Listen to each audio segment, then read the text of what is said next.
and welcome back to Christianity with Ruta.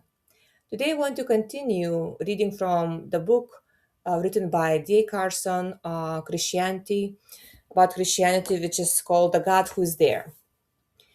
And we'll continue, he's continuing explaining how the Bible is put together. So let's just kind of start reading from it.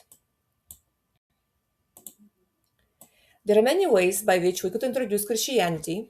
We could, for example, do a brief survey of the history of the Christian church, or we might start analyzing what Christians in various parts of the world believe. But the best way to get at it is to examine Christianity's foundation documents. There are 66 of them. They vary in length from one page to small books. They were written over a period of 1500 years in three languages. The biggest part was written in Hebrew. A very tiny part was written in language like Hebrew, called Aramaic, and the last part was written in Greek. So all of our Bibles today, the Bibles that we hold in our hands and pick up and read and treasure, are translations of what was originally given in these languages. These 66 foundation documents are highly diverse in form and literary genre. Some are letters, some are oracles from God, some are written in poetry, some are laments, some contain genealogies, some reflect intense mental and spiritual wrestling as believers try to understand what on earth God is doing.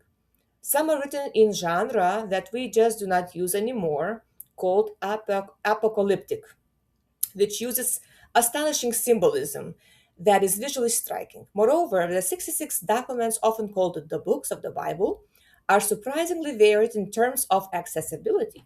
Some parts you can read very easily, while other parts are full of archaic symbolism. Symbolism that has to be explained because it belongs to a time and place very different from our own. Now, all these foundation documents, these books, have been put together to constitute the book. That's all Bible means, is the book. It's the book of Christianity's foundation documents, and we who are Christians insist that God has disclosed himself supremely in the pages of these documents. Because most people do not read the languages in which the Bible was first written, Hebrew, Aramaic, and Greek. They read them in English or some other language translation. There are many translations of the Bible into English. For our purposes, it will not make much difference which translation you choose. Common ones today are New International Version, NIV, the English Standard Version, ESV, and today's New International Version TNIV. You can remind yourself of these abbreviations on the copyright page at the beginning of this book.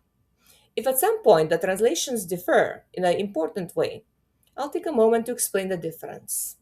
In these chapters, I shall sketch in what Bible says as to make sense of what Christianity means and looks like if it's constrained by its own foundation documents.